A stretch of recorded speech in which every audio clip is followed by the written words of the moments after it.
Good morning students. आज जो हमारा टॉपिक है वह है सरल आवर्त गति से संबंधित गतिक राशियाँ यानी कि dimensional quantities associated with simple harmonic motion. तो इसमें हम बात करेंगे, उनमें सबसे पहला है विस्थापन, क्योंकि हम पहले पढ़ भी चुके हैं। और तो देखिएगा, किसी समय टी पर आवर्ती दोलित्र का विस्थापन, जिसको एक्स से लिखा है, ज्या फलनीय हल्के रूप में निम्नलिखित होगा। और वो क्या होगा? एक्स बराबर a sine omega naught t plus theta. इसको इन्होंने समीकरण मेंशन किया है। ठीक है, आगे चलिएगा। चूँकि sign omega naught t plus theta की अधिकतम धनात्मक व ऋणात्मक मान क्रमशः +1 व -1 होते हैं। चूँकि न्यूनतम मान 0 होता है, अतः कण का माध्य स्थिति की अधिकतम विस्थापन एक्स मैक्सिमम बराबर क्या होगा? इसी समीकरण से, चूँकि इसका मान 1 हो जाएगा, +1 के लिए प्लस ए और -1 के लिए माइनस ए। तो जो एक्स मैक्सिमम इसका हो रहा है वो प्लस ए माइनस ए प्लस माइनस ए, व न्यूनतम विस्थापन एक्स, उसको मिनिमम लिखा है, 0 होगा। अतः एक्स मैक्सिमम बराबर ए को कण का क्या बोलते हैं? आयाम बोलते हैं। और इस समय के साथ इसका मान नियत रहता है। तो जो समीकरण थी, इसमें ए आयाम है, ओमेगा नॉट कोणीय आवृत्ति है, टी समय है, थीटा कला है। ठीक है, फेज। तो बाकी अब इन्होंने इसको विस्थापन और समय का जो आरेख है, देख पा रहे हो, ए वाला वो दिखाया गया है। क्योंकि ये साइन है, एक्स बराबर a sine omega naught t plus theta है। तो मतलब ज्या फलन है और साइन का ग्राफ कुछ इस तरह आता है। तो ये जो ग्राफ बनेगा इसका, वो इस प्रकार बनेगा, जो आप देख पा रहे हो, इस वाला। ठीक है, यह है विस्थापन समय आरेख। नीचे समय है, ऊपर विस्थापन से, और इसका जो मैक्सिमम मान, ये आयाम ए है, प्लस ए है, नीचे माइनस ए है। ये आप उससे देख पा रहे हो। अब हम बात करते हैं वेग का, क्योंकि हम जानते हैं कि वेग क्या है? वेग है विस्थापन में परिवर्तन की दर।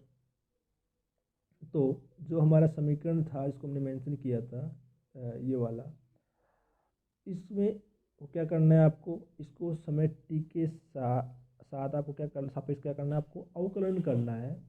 क्योंकि v बराबर क्या होता है? D x upon d T होता है। x यहाँ पे क्या है? x यहाँ पे विस्थापन है। x का मान क्या है? A sine omega naught t plus theta है। हम इसका अवकलन करेंगे तो हमें क्या मिलेगा? A omega naught cos omega naught t plus theta. अवकलन करना आपको आता है, आप पिछली क्लासों में पढ़े हैं, ऐसा हम मान के चल रहे हैं। तो चूँकि कोस omega naught t plus theta का अधिकतम धनात्मक ऋणात्मक मान भी क्रम से क्या होते हैं? +1 और -1 होता है, क्योंकि सिरे। तो न्यूनतम मान 0 है, अतः कण का अधिकतम जो वेग होगा v मैक्सिमम होगा। v मैक्सिमम बराबर क्या होगा? Plus minus A omega not. इसी तरह से देख लीजिएगा, कोस omega naught t plus theta वो किसी तरह क्या प्लस ए +1 और -1 रखेंगे तो ये क्या हो जाएगा? ए ओमेगा नॉट। तो यानी कहने का मतलब ये है कि जो कण का अधिकतम वेग है वी मैक्सिमम, वो क्या होगा? Plus minus A omega not. तथा न्यूनतम वेग क्या होगा इसका? वी मिनिमम बराबर क्या होगा? 0 होगा। इसी बात को ध्यान देते हुए आप देखिएगा, जब आप अब चूँकि वेग और समय आरेख भी है, जो है ये देख पा रहे हो। तो ये वेग और समय आरेख है, बी वाला है। इसको आप देखोगे, क्योंकि v बराबर a omega naught cos omega naught t plus theta है, इनका जो ग्राफ बनेगा वो इस प्रकार बनेगा कि कोस है और कोस 0 का मान 1 होता है, कोस 90 का मान 0 होता है। तो इसका ग्राफ इस प्रकार से आएगा। तो आप देख सकते हैं इसको। अब हम देखते हैं कि अब हम किसी स्थिति एक्स पर कण का वेग ज्ञात करने की कोशिश करेंगे। चूँकि हमें पता है कि v बराबर क्या है? A omega naught cos omega naught t plus theta है। हम चूँकि कोस को कैसे लिख सकते हैं? साइन और कोस में संबंध होता है कि कोस थीटा बराबर √1 माइनस साइन स्क्वायर थीटा। ठीक है, ये आया कहाँ से? क्योंकि sine square theta plus cos square theta बराबर 1 होता है, तो उसी से इसको निकालना है। तो वी बराबर ए ओमेगा नॉट और cos omega naught t plus theta जब हम लिखा प्लस माइनस ए omega naught under root 1 minus sine square omega naught t plus theta. क्योंकि अब हमें पता है कि जो x बराबर क्या था, विस्थापन क्या था, x बराबर a sine omega naught t plus theta. तो x अपॉन ए बराबर क्या हो जाएगा, sine omega naught t plus theta. तो sine omega naught t plus theta है, उसकी जगह अपन लिख सकते हैं एक्स अपॉन ए, क्योंकि sign square omega naught t plus theta है, तो उसकी जगह लिखेंगे एक्स अपॉन ए का स्क्वायर। तो कहने का मतलब यह है कि इसको अपन मेंशन किया तो क्या है, वी बराबर plus minus A omega naught under root 1 minus x square upon A square का पूरा रूट आ गया मतलब। ठीक है, तो इसको और सोल्व कर लेते हैं, और सोल्व करेंगे तो चूँकि ये ए है कॉमन लेंगे, इससे कटेगा, तो v बराबर क्या आया, plus minus omega naught under root A square minus x square. तो ये जो अपना संबंध है v और x में वही आ गया, v बराबर plus minus omega naught under root A square minus x square. क्योंकि सरलावर्त दोलित्र का जो अधिकतम वेग होगा वो इसकी माध्य स्थिति है x बराबर 0। जब x बराबर 0 होगा तो इसका जो मान होगा v मैक्सिमम क्या होगा, ए ओमेगा नॉट, और x बराबर a पर इसका जो मान होगा वो 0 होगा, उसको बोलेंगे न्यूनतम मान होगा v मिनिमम बराबर 0। यानी कि x बराबर प्लस माइनस ए की स्थितियों पर v होगा मिनिमम होगा, उसका मान 0 होगा, और x बराबर 0 की स्थिति पर इसका मान मैक्सिमम होगा, और वो कितना होगा, ए ओमेगा नॉट होगा। तो ये आप इससे देख सकते हो समीकरण से। अब हम आगे बात करते हैं इसी के बाद त्वरण की, क्योंकि त्वरण भी क्या होता है, त्वरण होता है वेग में परिवर्तन की दर। तो यानी कि इसको इस लिखते हैं, एफ से लिखते हैं अलग अलग बुक के हिसाब से। तो यहाँ इसने एफ से लिखा हुआ है, आप इसको ए भी मान सकते हैं, स्मॉल ए तरह से। तो ये होगा d v upon d t. तो जो हमारा वी आया था, वी कौन सा वाला, ये वाला समीकरण 1.19 जिसे मेंशन किया हुआ है, इसका अपन समय के साथ अवकलन करेंगे टी के साथ, तो क्या आएगा, माइनस ए ओमेगा नॉट का square sine omega naught t plus theta. देखने में हमें लगेगा कि माइनस ओमेगा नॉट का स्क्वायर को छोड़ के a sine omega naught t plus theta, ये हमने पहले पढ़ा है, ये क्या था, एक्स था, यानी विस्थापन था। तो विस्थापन का समीकरण क्या था, एक्स बराबर a sine omega naught t plus theta. तो हम क्या रख सकते हैं इसकी जगह, हम इसकी जगह रख सकते हैं कि माइनस ओमेगा नॉट का square into x D upon d T बराबर, इसको एफ भी लिखा हुआ है। तो कहने का मतलब ये है कि ये अपना विस्थापन हो गया, और जो समीकरण इस त्वरण हो गया, जो हमारा समीकरण है त्वरण का। और इसको आप जब जब इसमें ग्राफ देखोगे, चूँकि माइनस मेंशन लगा हुआ है और साइन का साइन टर्म है, तो जो ये जो त्वरण और समय जो आरेख है, इसका है तो साइन वेव, लेकिन क्या है वो माइनस लगा उल्टा लगा हुआ है, तो ये नीचे शुरू होगा और इस प्रकार से ग्राफ इस प्रकार बनेगा। तो ये जो ग्राफ है तीनों के, विस्थापन समय आरेख, वेग समय आरेख और त्वरण समय आरेख, ये इस प्रकार है। इसमें नीचे टाइम है, ऊपर ये इसका जो इसमें लिखा हुआ है, ये इसका आयाम हो गया ए ओमेगा नॉट का स्क्वायर, इधर दिखाया हुआ है, नीचे माइनस का ए ओमेगा नॉट स्क्वायर, और इसमें ए ओमेगा नॉट था और इसमें ओनली ए है। तो ये आप जब तक समझ में आया होगा। तो अब इसमें इसका अधिकतम मान की बात कर लेते हैं, क्योंकि sign omega naught t plus theta का मैक्सिमम मान +1 और ऋणात्मक में -1 होगा। तो इसका इसी कंडीशन में जैसे इसका मोड लूँगा अधिकतम मान के लिए, तो क्या आएगा, ए ओमेगा नॉट का स्क्वायर आ जाएगा, और ये कब रहेगा, एक्स बराबर प्लस माइनस ए पर। और चूँकि साइन 0 होता है, तो जब इसका एक्स बराबर 0 होगा तो एफ 0 होगा, और वो भी क्या होगा, मिनिमम उसका मान होगा। तो ये बात आपको समझ में आई। आगे हम देखते हैं कला के बारे में, यानी फेज के बारे में।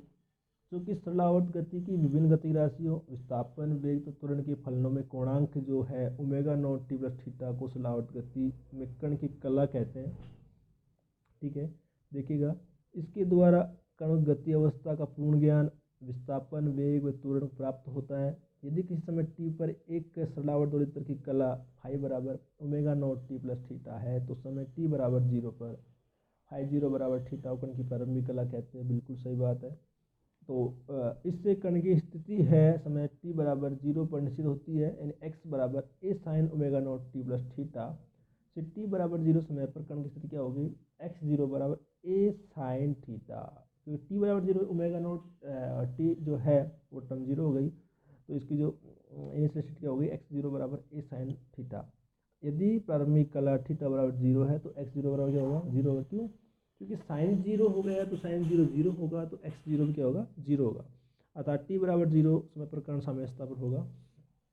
उन्होंने इसको बताया। तो कहने का मतलब यह है कि जो साइन के जो है omega naught t plus theta है, इस पूरे को उन्होंने फाई से डिनोट कर सकते हैं। और ये सब क्या है, कला है एक तरह से। और अगर सो टी बराबर 0 हो तो इसकी प्रारंभिक अवस्था इनिशियल स्टेट की बात कर लेते हैं, उस स्थिति में उसका मान इस प्रकार हो जाता है। आगे देखिएगा, आवर्तकाल की बात कर लेते हैं। आवर्तकाल एक इम्पोर्टेंट फैक्टर है। सरल आवर्त गति का आवर्तकाल वह न्यूनतम समय जिसको कैपिटल टी से लिखा है जिसके पश्चात दोलित्र गति का एक कंपन पूर्ण कर प्रारंभिक विस्थापन वेग व त्वरण की अवस्था प्रारंभिक कला को पुनः प्राप्त कर लेता है। यानी कहने का मतलब ये होता है कि भाई मतलब एक वो है चक्कर पूरा करने में लगा समय, सीधे शब्दों में बोल तो ये एक कंपन पूर्ण कर प्रारंभिक अवस्था जो विस्थापन वेग त्वरण की अवस्था वो पुनः प्राप्त कर लेता है। अर्थात फलन संबंधों का उपयोग करने पर जो फलन संबंध क्या है, x small T plus capital T बराबर एक्स टी, और विस्थापन के लिए वेग के लिए V small T plus capital T बराबर वी टी है। इसके द्वारा इसका मान ज्ञात किया सकता है। चूँकि एक्स टी बराबर a sine omega naught t plus theta का उपयोग करेंगे, a sine omega naught t plus theta बराबर a sine omega naught t plus theta. तो चूँकि इसको हम इसको सोल्व करेंगे बाई और ऊपर समान होगा तभी होगा जब क्या होगा, ओमेगा नॉट कैपिटल टी बराबर क्या होगा, 2n पाई होगा। n क्या 1 2 3 डॉट डॉट है। तो देखिएगा इससे आवर्तकाल क्या मिला हमें, t बराबर 2 pi upon omega naught, 2 pi upon omega naught कौन आवर्ती है। क्योंकि ओमेगा नॉट बराबर under root k upon M होता है, ये हमने पिछली क्लास में पढ़ा है। ठीक है, तो टी बराबर क्या होगा, 2 pi under root m upon k होगा। इसको भी आप समीकरण दे सकते हो। ठीक है, यदि आवर्ती दोलित्र प्रति सेकंड न्यू कंपन करता है तो कंपन में लगा समय टी बराबर 1 अपॉन न्यू और न्यू बराबर 1 अपॉन टी, तो omega naught upon 2 pi 1 upon 2 pi under root k upon m होगा। तो न्यू दोलित्र की आवर्ती कहते हैं, इसका कारण ओमेगा नॉट बराबर 2 पाई न्यू कोणीय आवर्ती कहते हैं। स्पष्ट है कि सरल आवर्ती दोलित्र का आवर्तकाल कैपिटल टी आवर्ती दोलित्र के द्रव्यमान एम, आवर्त दोलित्र के द्रव्यमान एम बिल्कुल, और प्रत्यानयन बल नियतांक के पर निर्भर करते हैं, इसके आयाम पर निर्भर नहीं करते। ठीक है, ये बात भी आपको इसमें दिख भी रही है कि जो टी है वो 2 पाई अंडर एम अपॉन के होता है। तो पाई तो कांस्टेंट राशि है, 2 भी कांस्टेंट है एक तरह से। तो एम अपॉन के पर डिपेंडेंसी हो रही है। एम हो रहा है जो द्रव्यमान है, वो द्रव्यमान किसका है, वो आवर्ती दोलित्र का द्रव्यमान है, उसके रूट की समानुपाती हो गई। और के है कि एक कांस्टेंट था, और वो कौन सा था, प्रत्यानयन बल नियतांक, फोर्स कांस्टेंट था, उसके व्युत्क्रमानुपाती हो गया रूट में। तो इस प्रकार की डिपेंडेंसी इस प्रकार है, और ये डिपेंडेंसी आवर्तकाल के लिए भी है और आवर्ती के लिए भी है। तो ये आप देख पा रहे हो। तो जो आज का जो क्लास रही उसमें हमने बात की, उसमें हमने काफ़ी जो है वह सरल आवर्त गति संबंध गतिक राशियाँ हैं, उनमें हमने विस्थापन की बात की, उनमें हमने वेग की बात की, हमने उसमें त्वरण की बात की, और हमने इनका आपस में जो आरेख है, विस्थापन समय आरेख, वेग समय आरेख और त्वरण समय आरेख, उनके बारे में भी ध्यान थोड़ा देखा। उसके बाद में कला के बारे में बात की, और हमने आवर्तकाल के बारे में इसको देखा, और आवर्तकाल का जो संबंध है, सूत्र है, उसको देखा, और इसमें इसका रिलेशंस है जो सरल आवर्त दोलित्र के द्रव्यमान और प्रत्यानयन बल डिपेंडेंसी है, इसको देखा कि इस पर डिपेंड करती है, आयाम पर निर्भर नहीं करती। अगले वीडियो में हम और बात करेंगे आगे। Thank you.